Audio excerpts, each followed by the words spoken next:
Varsana is one of the names of Srimati Radharani, which her hometown shares with her.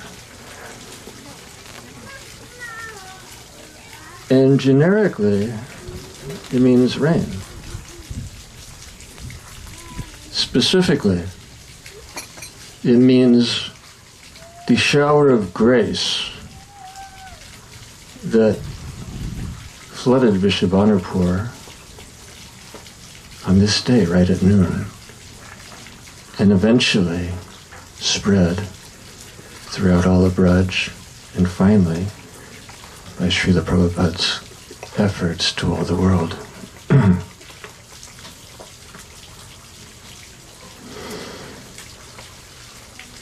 In the Adi Purana, quoted in Chaitanya Charitamrita, Lord Krishna tells Arjuna, "O Partha, in all the 14 planetary systems, there's no place so auspicious as the earth. For there is the town of Vrindavan. And in Vrindavan, there's no one so fortunate as the gopis, because in their midst is my Srimati Radharani." And if Krishna had not descended with Radha, then this entire creation, and especially Cupid, the god of love, would be totally useless. Those who practice cultivating gratitude and counting their blessings as a part of their sadhana also look for indications of Krishna's reciprocation in the synchronicities, the serendipities, the coincidences, which are Krishna's means of remaining anonymous in his reciprocation with our efforts. Today I was drawn to a bumper sticker which I've never experienced before. And it said, make this nation grateful again. And I wonder who's practicing the same sadhana as I. And I realized it was Bhakti Andrew, who'd been here before. I just never noticed the bumper sticker before. These are breadcrumbs from the divine leading us on the proper path. Prerequisite to understanding and approaching the topic of Srimati Radharani's birth is considering, contemplating, cultivating some understanding of the nature of love in its pure form, bhakti, prem, mahabhav, Sri Chaitanya Charitamrita. And this is not so much a matter to be grasped by the intellect as it is a matter of opening the heart. Because the mind thinks, but the heart knows. And our attitude is really the fragrance of our hearts. Let us practice gratitude. And it is there, in the heart of every living entity, where along with the Paramatma, who is Krishna's expansion, is a spark of the infinite golden luster of Srimati Radharani's love for Krishna, enshrined in the heart of every living entity, though locked, concealed,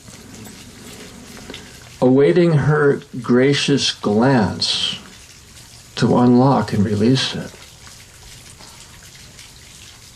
And that glance is attracted by the selfless service attitude, the sacrificing nature, and love for the devotees, whose goal in life is the pleasure of Sri Guru and Sri Gauranga, along with the compassionate effort to share the treasure which Srila Prabhupada brought with all the world. Because the world's suffering in darkness. Because we have closed our hearts and shut out the luster that's within them, which originates in Srimati Radharani's love for Krishna.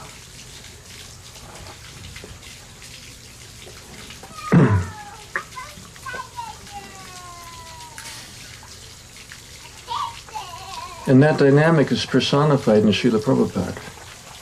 The perfection of selfless service, perfect humility, compassion upon all the world, as revealed in his prayers, composed upon Jaladuta, right about this time of year, mid-Atlantic, and continuing as he reached Boston Harbor. The opening stanza, as he's approaching the West,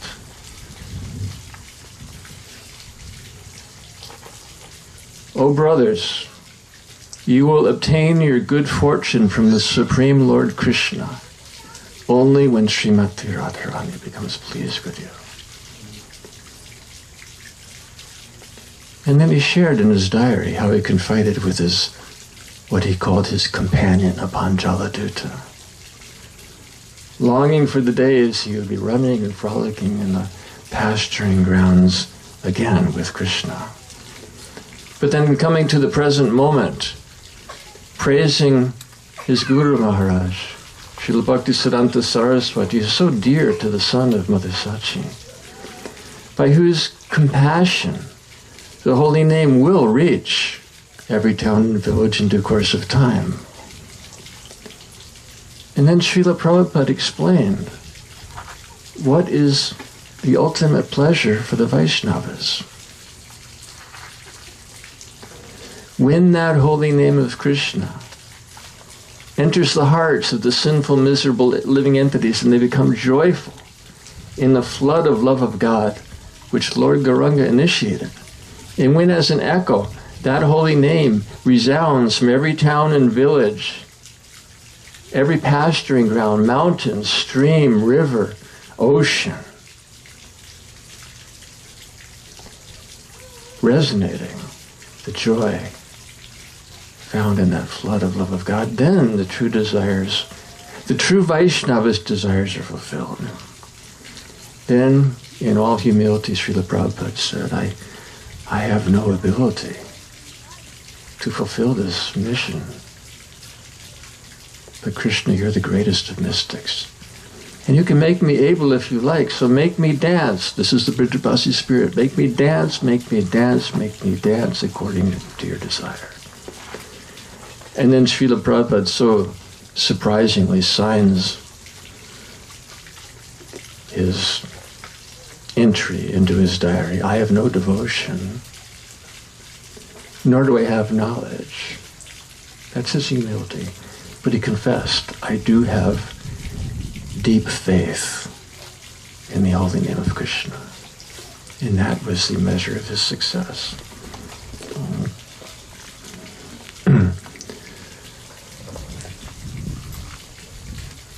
Character is the quality that is demonstrated in ordeal, which Srila Prabhupada faced on that historic ocean journey. 2 heart attacks in a row, knowing that if a third one occurred, he would surely perish at sea. And then reaching Boston. My dear Lord Krishna, I don't know why you've brought me to this terrible place. Inhabited by, between Boston and New York, inhabited by millions, rich with billions, and determined to stay as it was. And bear in mind, Srila Prabhupada is leaving from Seva Kunj, Radha Dharma dear, Srila Rupa Goswami's Samadhi, the site of Rasa Lila, to come to the Bowery. This is sacrifice.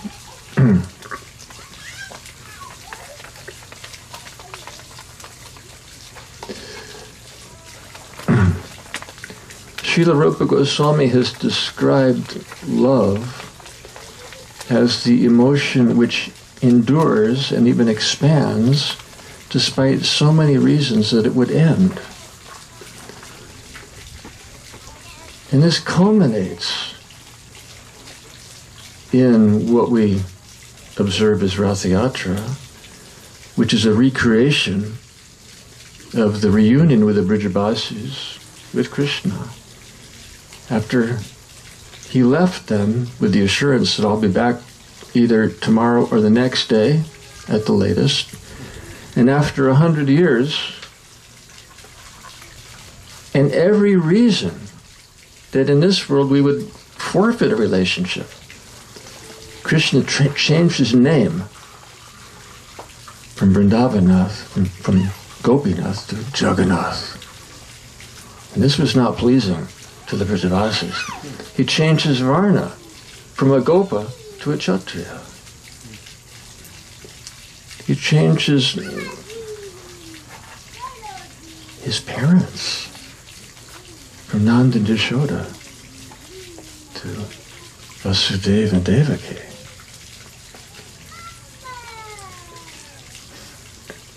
And when they reunited, and neither Radha or Krishna could speak in the ecstasy of that reunion, Krishna broke the silence by bowing down at Srimati Radharani's lotus feet and bathing them with his tears. And she was shocked. She said, "Why are you doing this?" "Because I'm a criminal." Srimati Radharani said, "I'm a criminal." And Krishna was so shocked. "What could you mean by that?" And she said that in the absence of you, I continue to live. And this is a testimony that I have no love, and therefore I'm a criminal.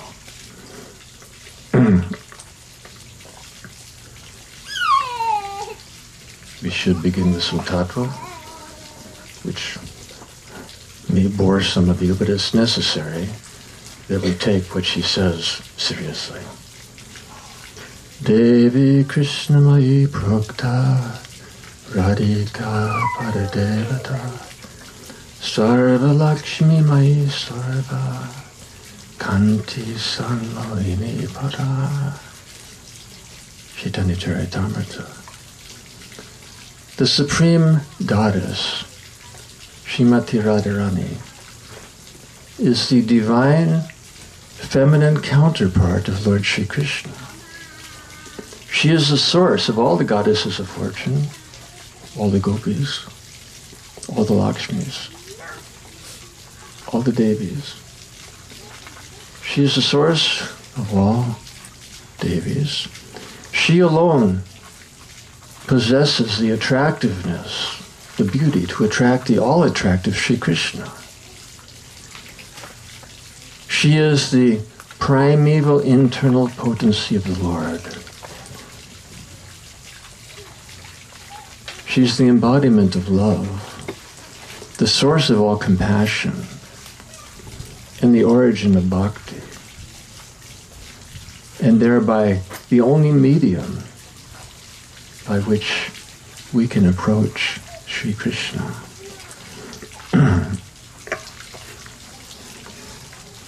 The topmost mistress, catering to the pleasures of Sri Krishna, and as such, the medium transmitting our love to him.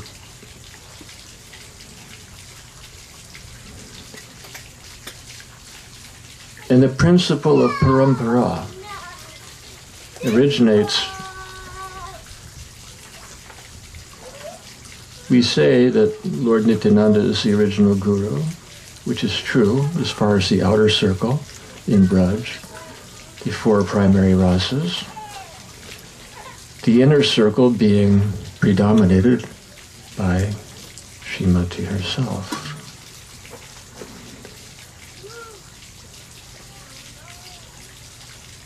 And that is expressed in an excerpt from the conversation between Radha and Vrinda.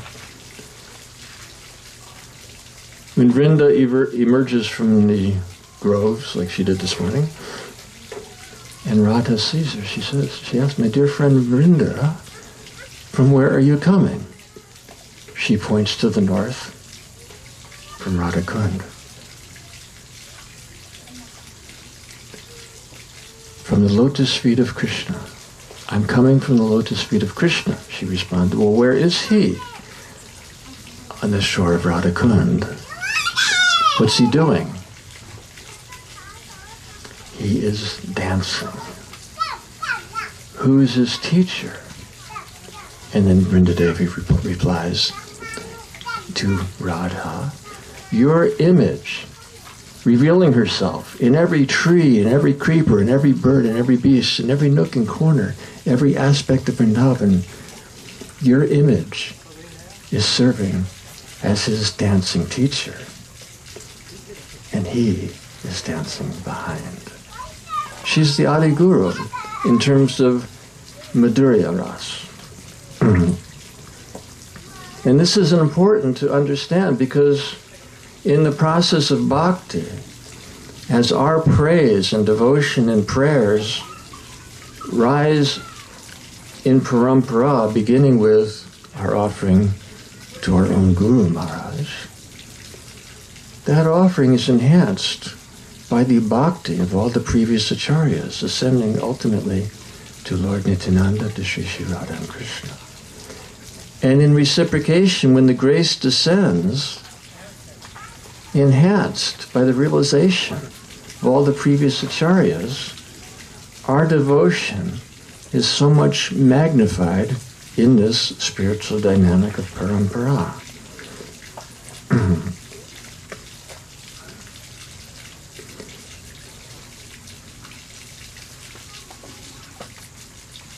Krishna appeared from the dynasty of the moon. And Srila Rupa Goswami explains that in the dynasty of the sun, who is King Vrishabhanu, a full moon has arisen. And this is important because even in this world you see that solar energy is powerful, potentially burning. Without the cooling, soothing rays of the moon, which convert that powerful solar energy into nurturing grace, which is essential for agriculture and essential for our hearts and the cultivating of our own Bhaktilata Bija. So in that dynasty of the sun, where Surya Bhanu is Vrishabhanu. Vrishabhanu means the astrological configuration where the suns of the rays are most potent.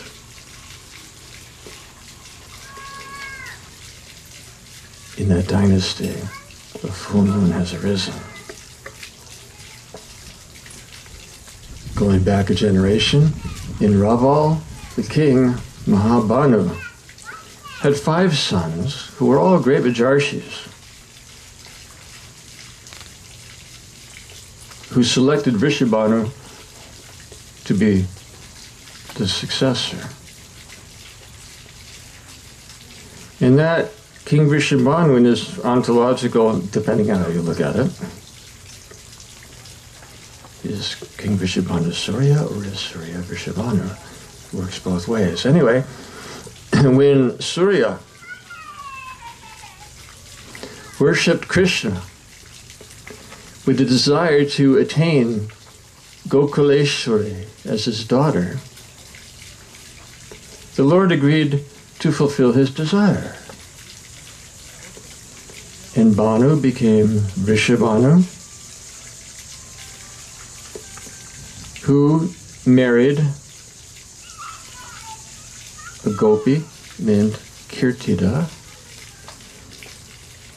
And everyone in their kingdom was so happy to have the perfect king and queen who had such parental affection for all their subjects, not only humans and cows, but the whole natural order.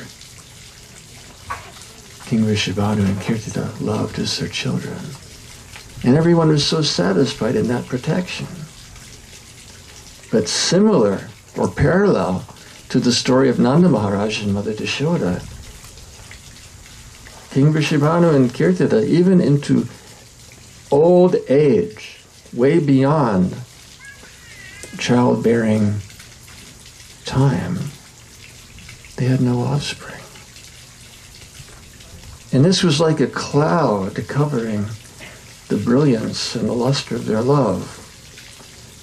They tried to conceive through endless yajnas and charities and pilgrimages and sacrifices, archana, until Kirtida, sometimes females are a little bit more intuitive than men, she suggested, worship Katyayani, which Vrishabhanu did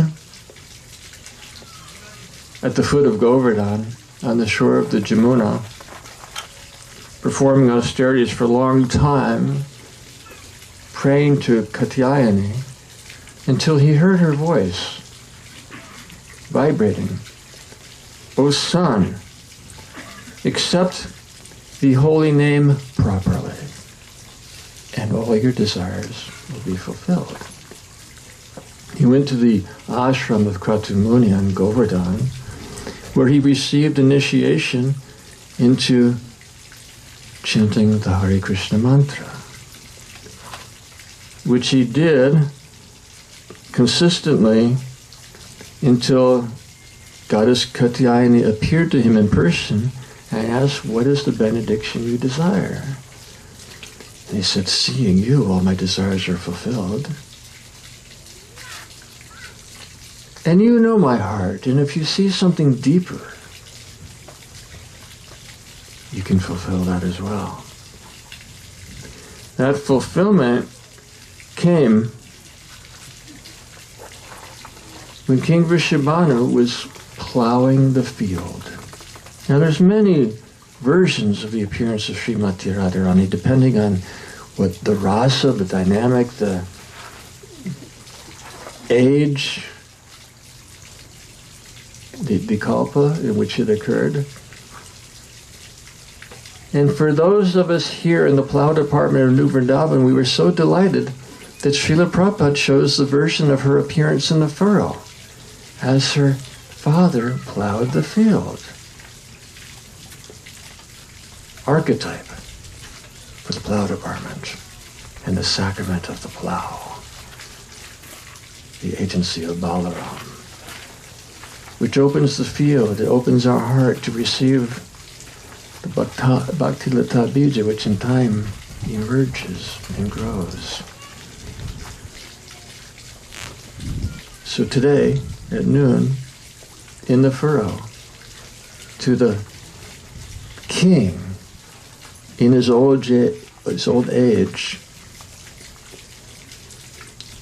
who yet had no daughter, he brought their baby home and told Kirtida, "Look what I found in the furrow."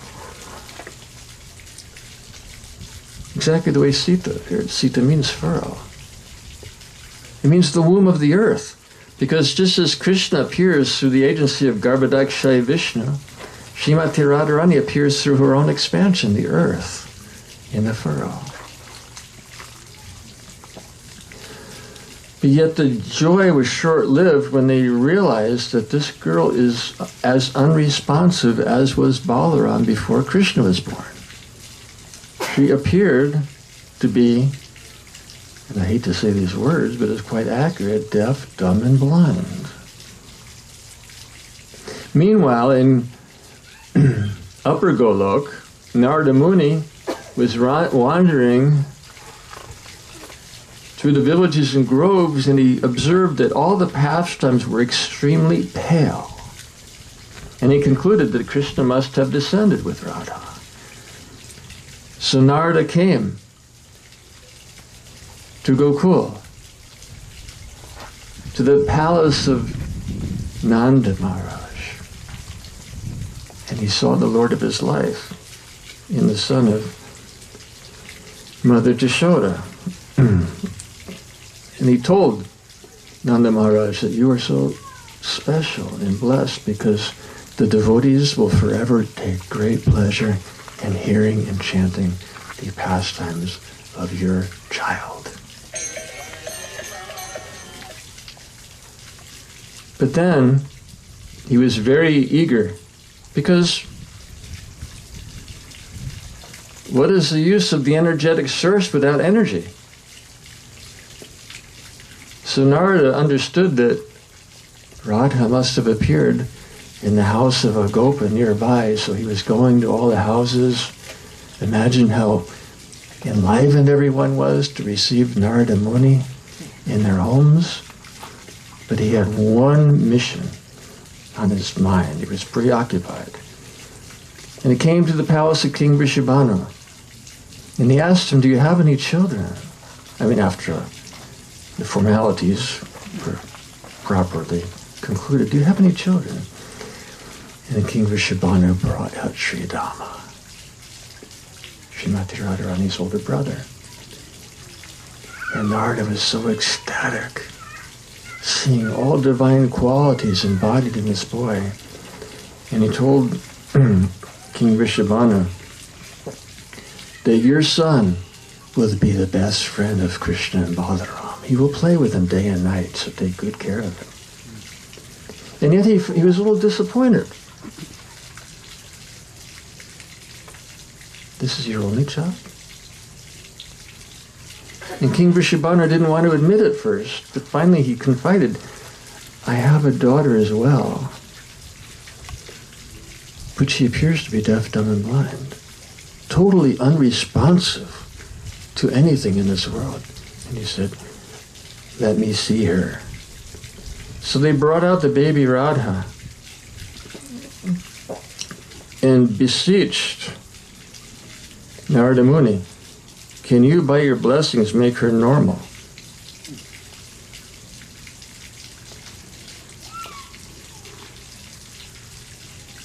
So, Narada Muni took baby Radha in his lap, and he too became momentarily deaf, dumb, and blind, overwhelmed with an emotion of love that Narada Muni had never experienced before.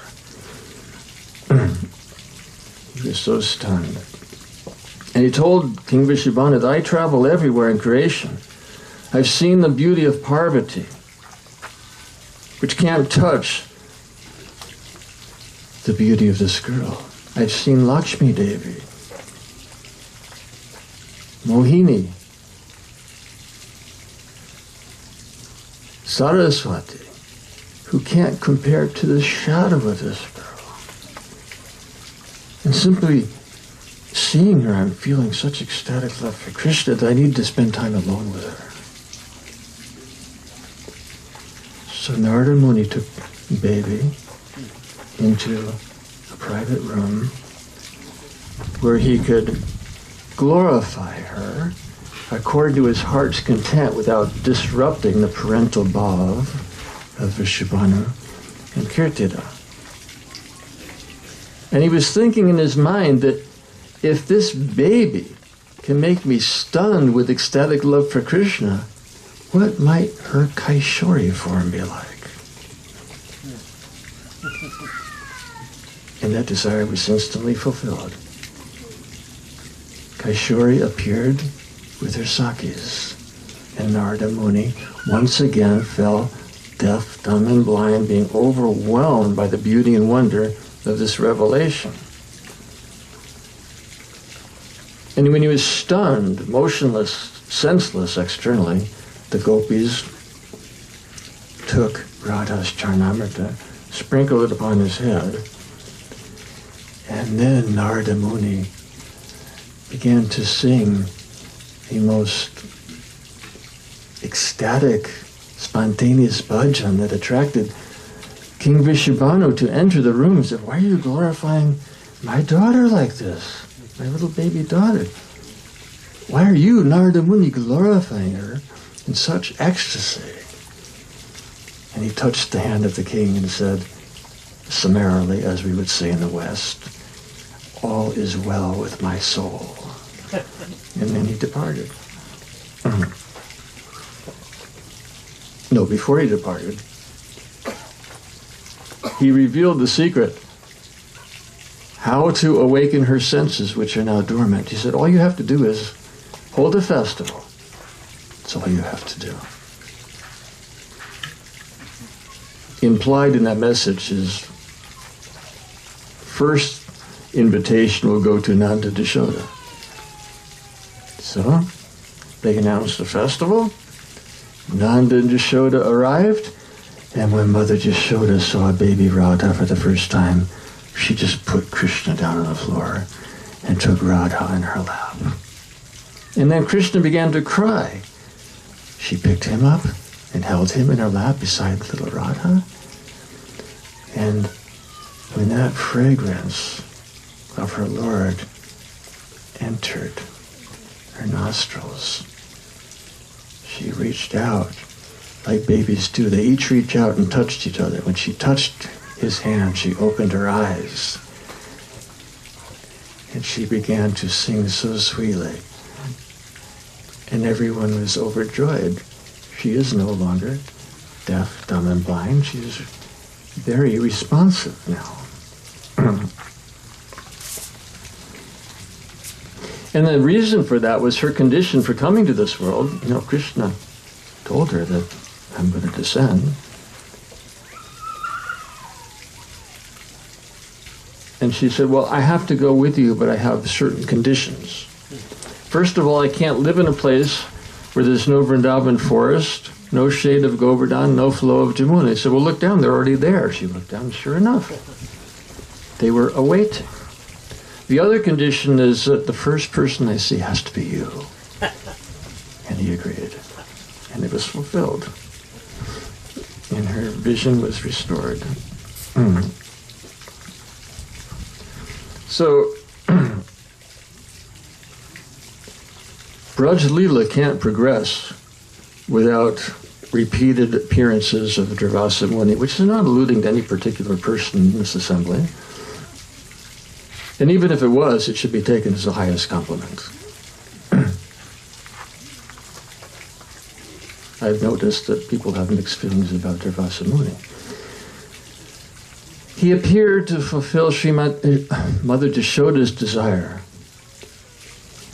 Mother Yashoda had an impossible desire that Srimati Radharani become her daughter-in-law.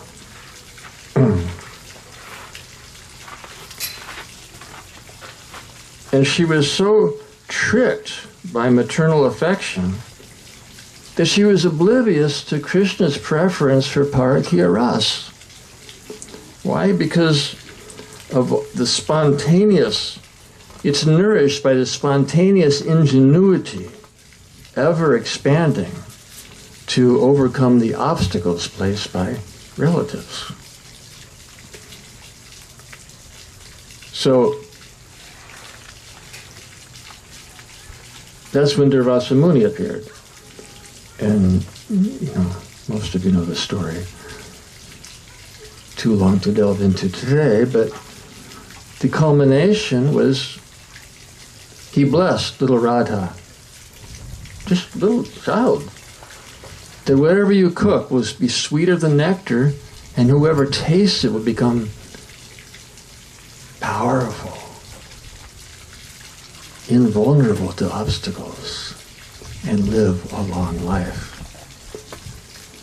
Because of that benediction, Mother Yashoda requested that Radha, both as a child and even later when she was married, she would come cook. Or she'd cook at home and send it with Dhanishta.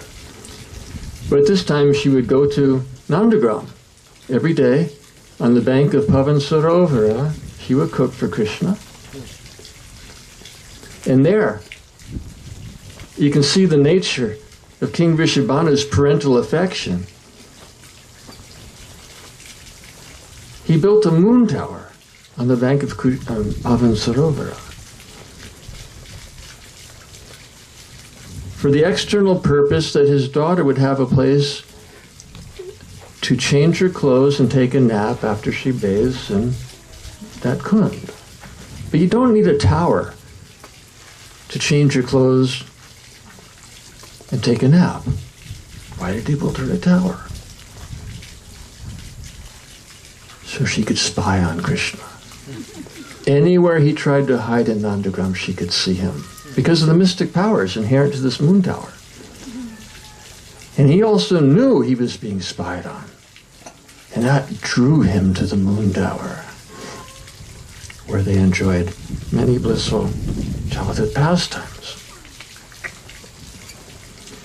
So Mother Jashoda was so pleased with little Radha that when she came to offer obeisances like she did every day, Mother Jashoda would stroke her hair, and then she drew her with her arm to her side. And then when the golden form of little Radha, which is soft as butter to Mother Jashoda's touch, her touch made Mother Jashoda overwhelmed with a flavor of love that she had never known before. And she began contemplating, who but this little Radha has virtues which complement my son's every trait? And then she began dreaming, who but Radha would be suitable to marry my Gopal? So then spontaneously, just oblivious to Krishna's preference for Parakya Bhav, Mother Jashoda took that haldi, that turmeric, and began rubbing it on Srimati's palms. Now, Srimati at this time, I don't know how old somebody is when they're this big, but she said, do you know what this means? She said, no, Mata. This means you're betrothed to marry my son. Just this big. How old would that be? A couple years old. That's called thinking ahead.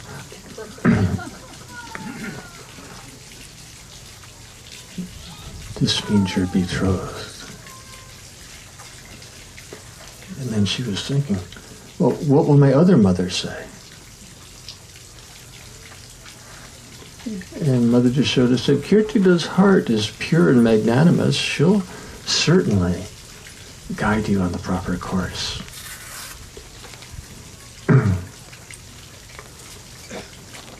So,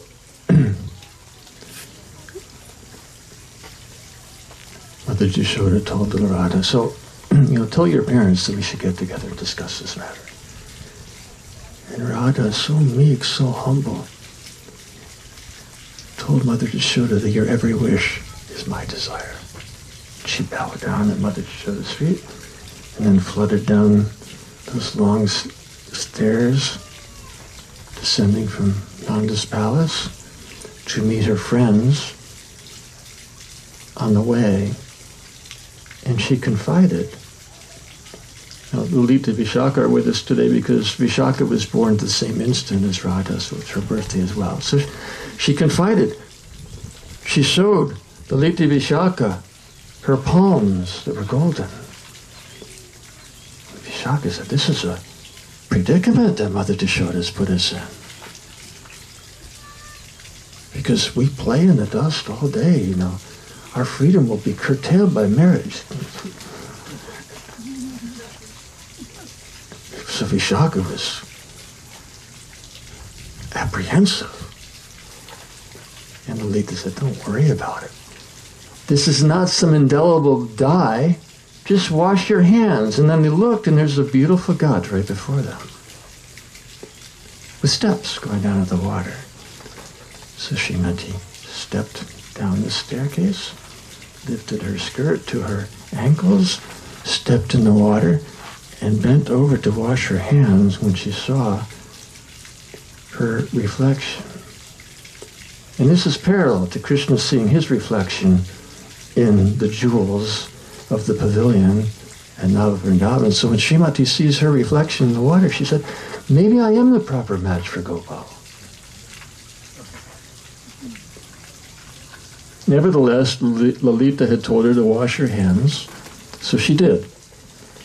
And as she washed her hands, and the circular waves permeated the whole pond, and she's looking at her image while she's washing her hands, so mesmerized in her own beauty. Not the way people in this world are mesmerized by their own beauty, but thinking that I am the proper match for Krishna. And Lalita Vishaka are watching.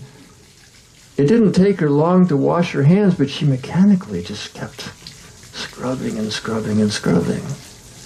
And Lalita Vishaka are watching as the entire pond, and it's a big pond, it turned golden. As it is today, or at least the last time I visited there, Pulipokar, between Varsana and Nandagram. So then Lalita Vishaka were getting fearful that, Radhe, the bhav of your heart has tinged the whole pond golden. And she looked, and it was true. And she looked back at them, I'm not the only golden girl in this village. And Lalita said, yes, but the rest of us have that luster because of prolonged contact with you. Now look what you've done. In washing your hands, you made the whole pond. If anybody sees this, then word's going to get around that you're betrothed. We have to conceal this. So they ran back to Varsana. But somebody did see it. And they reported it to the king. And when King Vrishabhanu and Kirti had heard that spontaneously Radha and Krishna were betrothed, all they could do is sing and dance, and that kirtan resounded throughout Varsana and drew all the citizens there to join the kirtan, and in ecstasy, because actually King Vrishabhanu is even more opulent than Nanda Maharaj. So to testify that we accept your offer, the offer of your son marrying our daughter, they loaded the best of their jewels and gems and gold on a huge golden tray and sent it by royal courier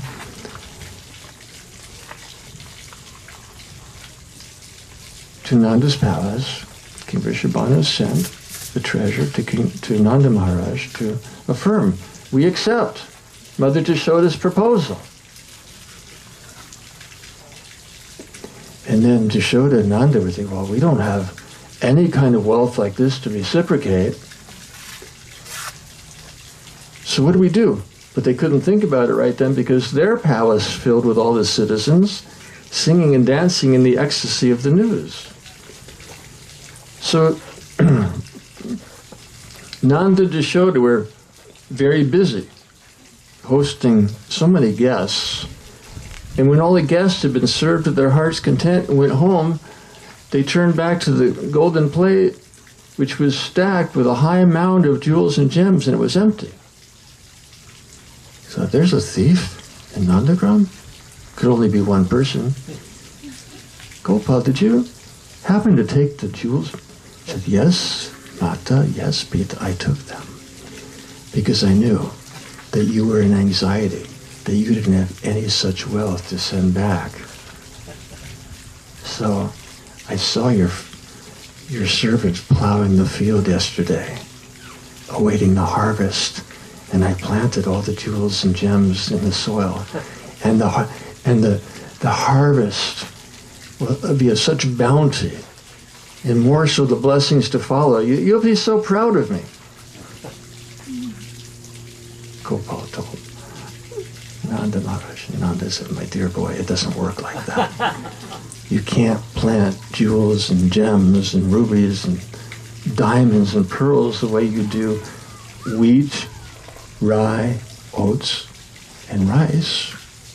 And Krishna said, no, it'll work. I'm sure it will. And even if it doesn't, We can dig them up and you'll at least have your investment back. So they take us to the field. They took it and nothing was growing. He said, see, Krishna. He said, no.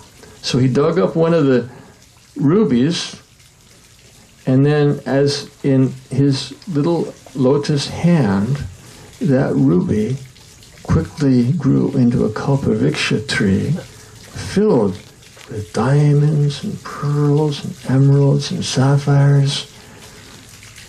And it was more than they could even pick. So they replenished what was taken from the golden plate and sent it back to King Vrishabhanu to testify, we accept the proposal.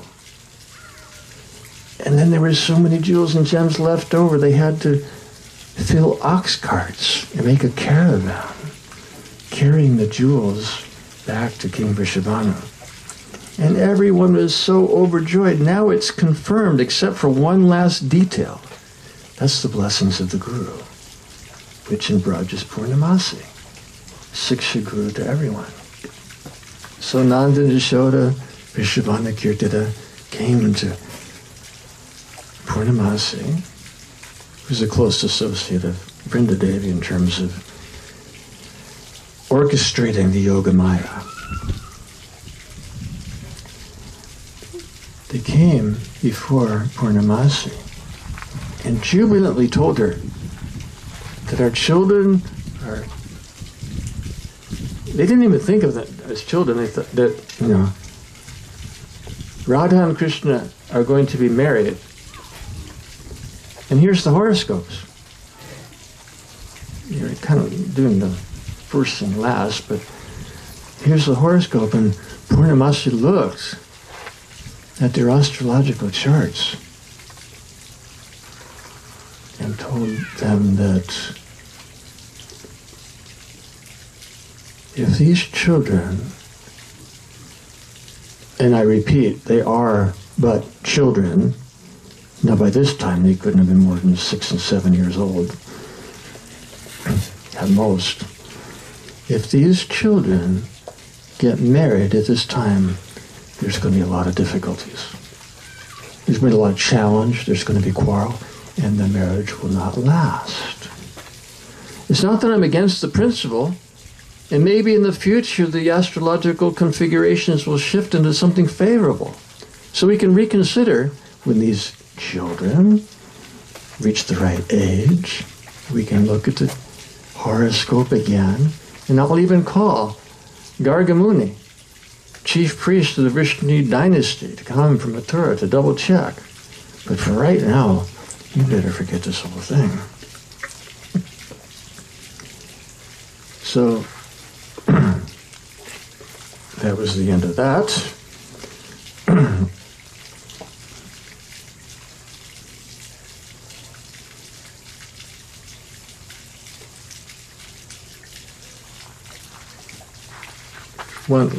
Left out one important detail in that story. That when Krishna was looking for a lost cow, he saw the golden pond. He wondered, what is this golden substance? He reached out and touched it. A surge of ecstasy permeated his body. What is that golden substance? It kept going deeper and deeper, until only the peacock feather protruded above the surface, marking the course of his submarine activities. When he came out, he was golden. And it wasn't external, it was indicative of change of heart, because he's in the mood of a gopi, calling out the name of Krishna, asking every tree and creeper and bird and beast, have you seen Krishna? Where is he gone? Now, there was a similar pastime which explained the previous ones, which reveal the mysteries of Chaitanya Lila. It was a full moon night when the rays so illumined the atmosphere that it overwhelmed Srimati Radharani's mood to meet with Krishna.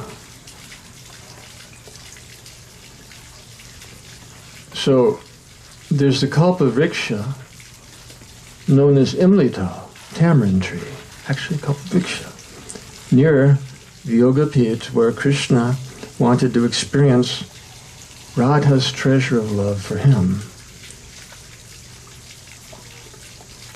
So they have a special meeting place there.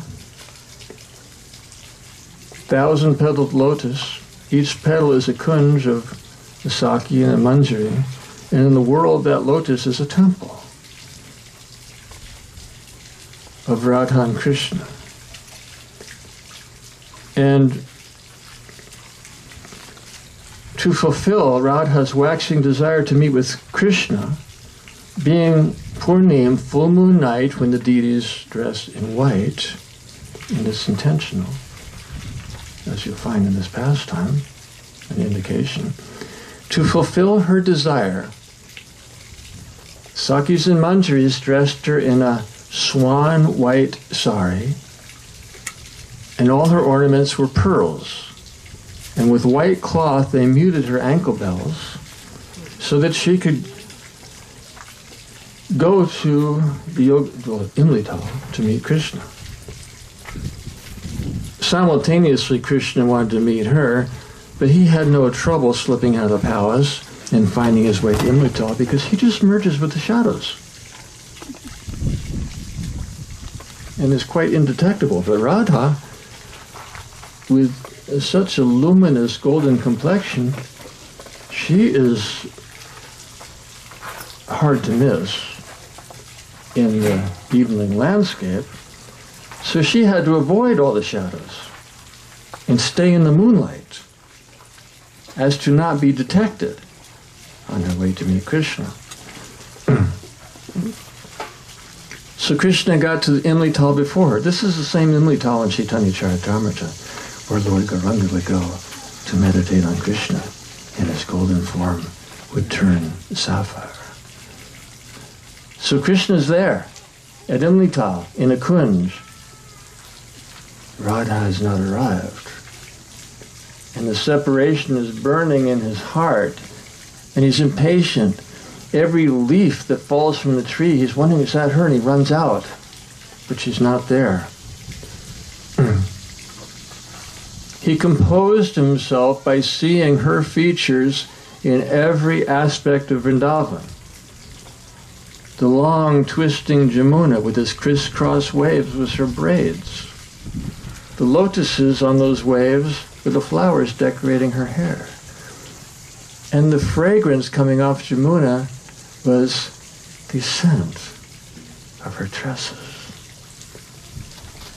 Krishna is becoming more and more immersed in thoughts of Radha until he began spontaneously vibrating her holy name, which caused a surge of ecstasy, making him ponder the words of Chaitanya Charitamrita. Krishna thinking, I can only meditate on someone greater than myself. And who might that be? And as he's chanting Radha's name, he's pondering, how much sweetness is found in that name? I cannot determine. What glory is that in her name? I cannot fathom.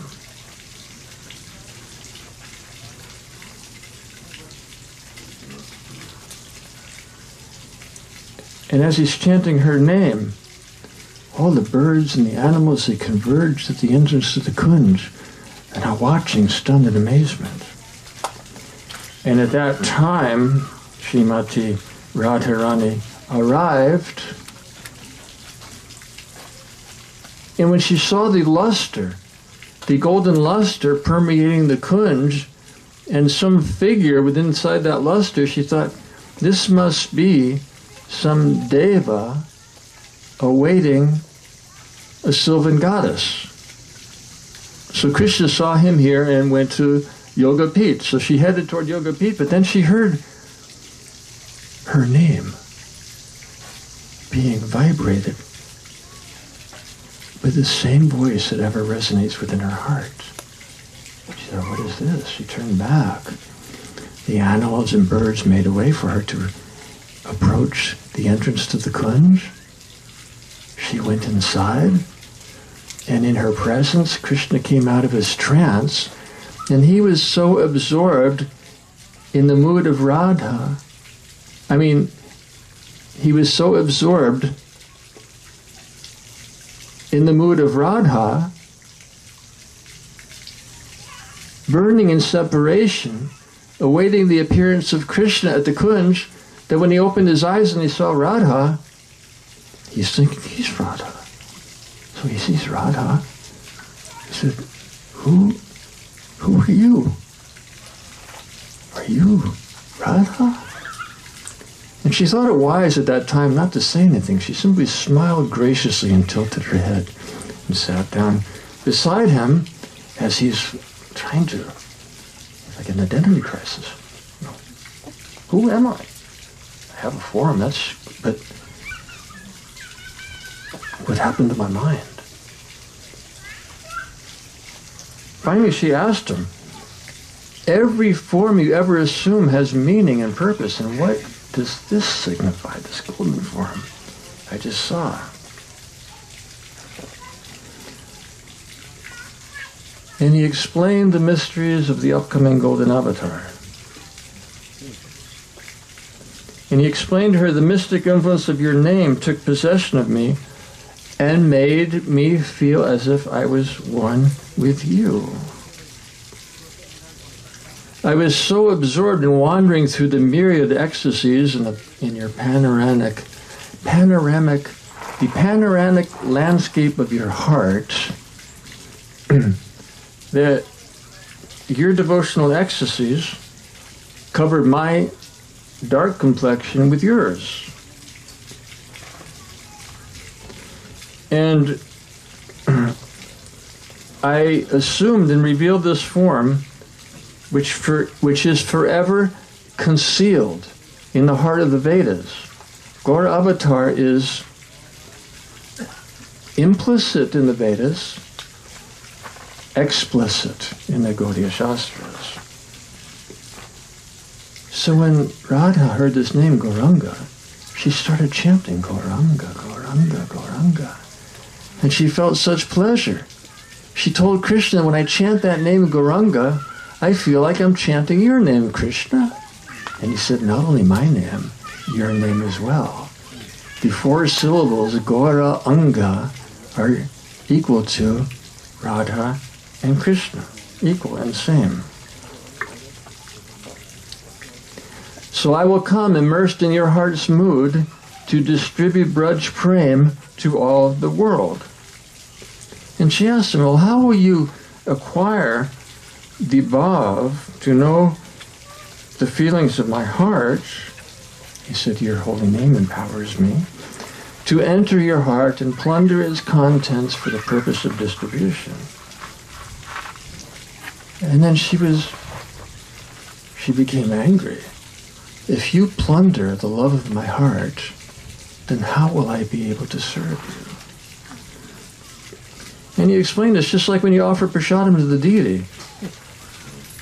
It doesn't disappear, it comes back enhanced. So by stealing your bhav, it'll not be diminished, it will simply expand to all the world. And she, in approaching her man bhav, was determined not to submit. And a lover's quarrel ensued, complete with such witty arguments and false innuendos and confidential truths that so delighted the inhabitants of Vrindavan. This is the first year that this festival is observed anywhere other than Radha's normal favorite place, which is Radha Kund. And this is very meaningful, because as Srila Prabhupada's palace is now undergoing renovations, and the gold and dark patterns complement one another, is reminiscent of Radha's other favorite place, which is a secluded garden within the palace walls of her father's palatial complex. King Vrishabhanu's palace is famed for its outstanding architecture and gardens, which are rich with a cheerful ambience, which visitors readily absorbed.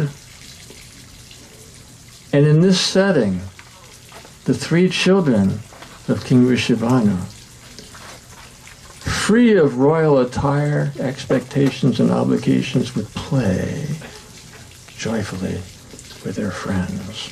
In contrast to where she lived later in Yavat, where she was always sober and somber. In Varsana, the sounds of laughter embellished with the songs of birds portrays the delightful atmosphere there where she lived as a child. Now Garuda was becoming aware because, Garuda is the first airmail service who would deliver messages. Sometimes, the messages come by different means, Udava. But sometimes when it has to reach there fast, it's delivered by Garuda. So he actually makes landing. He lands in Braj from time to time, but he can't stay there. But what he was observing all the time is that this child Krishna has tremendous powers, like my Lord Narayan. But he was bewildered. Garuda was so bewildered, largely by the intimacy with which Krishna played with Sri Dhamma, Radha's older brother. And Garuda began to question Krishna's divinity, which he considered it to be a sin, because doubt means we're questioning Krishna's integrity. So Garuda, feeling repentant, he flew to Braj, and he was flying what you would call in aviation terms a reconnaissance mission. He was trying to hide in the clouds, but also see what's going on below. And the Gopas, one of their favorite games is chasing the shadows of birds. So there's this shadow that's huge. And they were speculating, has Garuda come to observe our pastimes? So Garuda was having trouble fathoming even the depth of love between Krishna and Sri Dhamma that the Gopas couldn't understand. The Gopas one day, they teamed up on Sri Dhamma, and she said, what you're doing is not right. We can't accept your behavior. Because you keep beating Krishna in wrestling, obliging him to carry you, but you're forgetting. He's a prince. He's very delicate. He's very frail. And you're making him carry you like a horse as he rides upon your shoulders. If you don't stop this, we're not going to play with you anymore. So they shunned him. And Sri Dhamma, heartbroken, he went over to the other side of the Kund and he was crying with his hands, with his face in his hands and his eyes closed. He's crying. And then he felt a touch on his shoulder that filled him with ecstasy. And he opened his eyes, and Krishna told him, they're saying that I shouldn't carry you because I'm a prince and I'm frail. You're also a prince, and you're also very tender. And even if you become heavier than Mount Sumeru, I will always find pleasure in carrying you. Because carrying you, to me, is as delightful as holding and sharing the beauty and fragrance of a very special celestial flower. So Garuda's watching all this and thinking Krishna's very powerful, like Narayan, but the intimacy of these dealings, Lord Narayan would never reveal. So Garuda.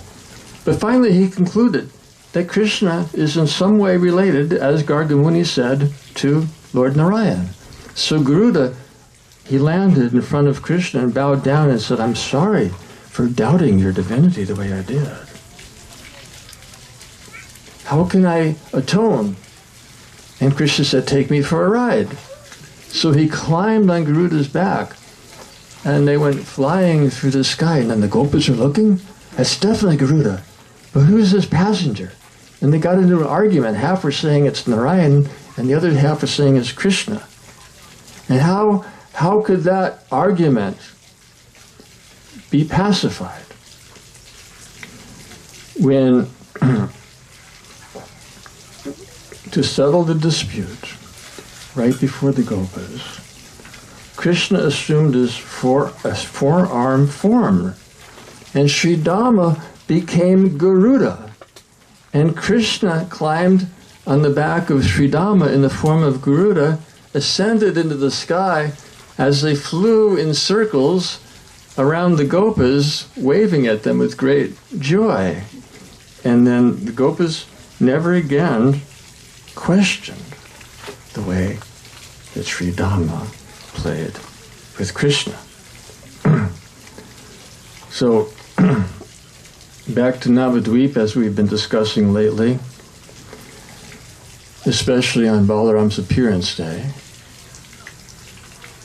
the inner significance of Sri Vyas Puja, the first pastime in Lord Nityananda's preaching career, where Sri Vas Thakur, who was appointed by Mahaprabhu to be the priest, told Lord Nityananda, who at the time was very much in the mood of Balaram, put the garland on Srila Vyasadeva. Yes, yes, yes. Put the garland on Srila Vyas. And Nitai said, yes, yes, yes. Put the garland on, yes, yes. And he just stood there holding the garland. Srivas went to Lord Gauranga, your Sripad will not worship Vyas. Mahaprabhu came before Lord Nityananda and told him, put the garland on Vyasadeva. And he said, yes, yes, yes, and put the garland on Mahaprabhu, at which instant he revealed his six-arm form.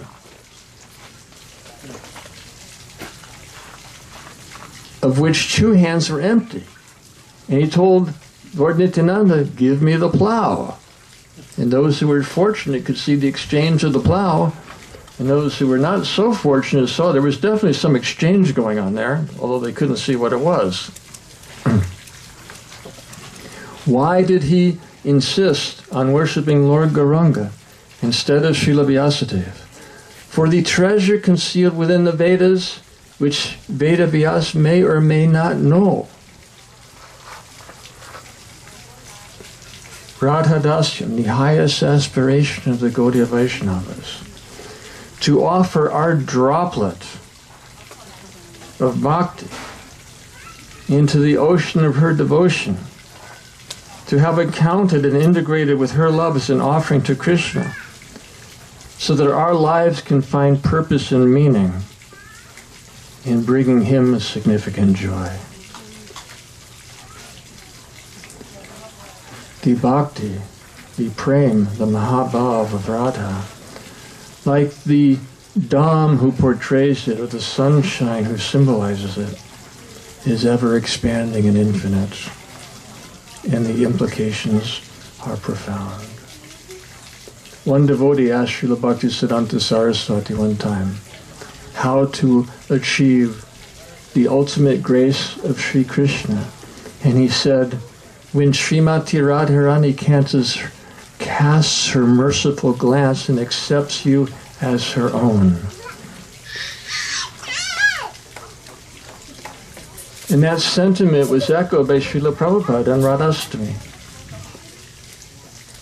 where he said, don't offer a flower to Krishna. Place it in the hands of Srimati Radharani with the appeal that please, make my offering to Krishna.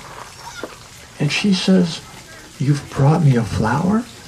Krishna says, Patram Pushpam Valam Tayam Yome Bhakta Priyachati.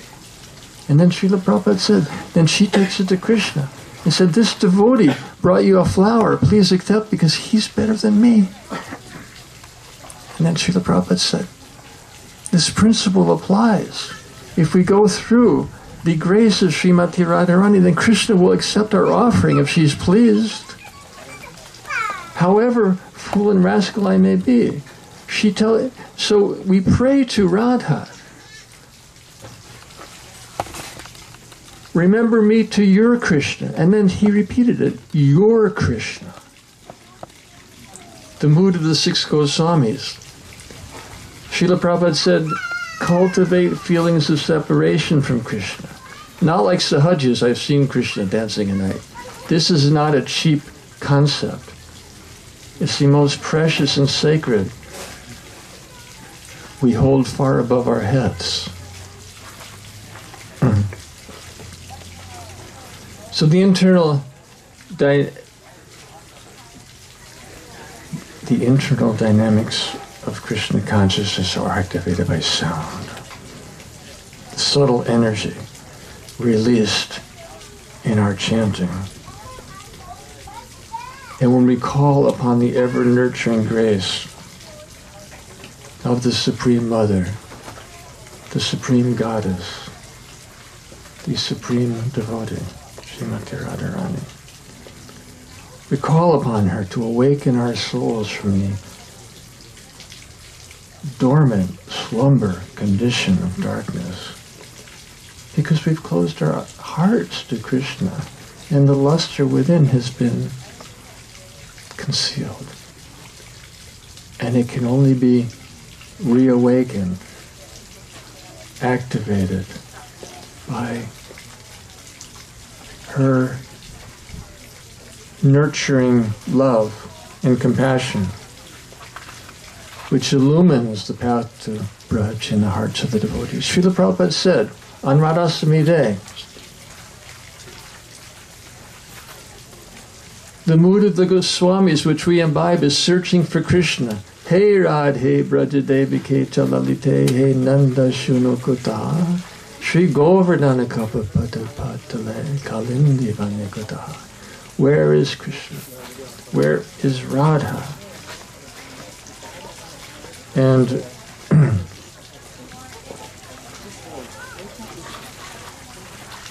then he concluded, worship Srimati Radharani and be happy. And because she's a mother, she doesn't want the devotees to fast for too long. So we have her feast at noon. Not afternoon. Now. Jai Jai Shri Radhe.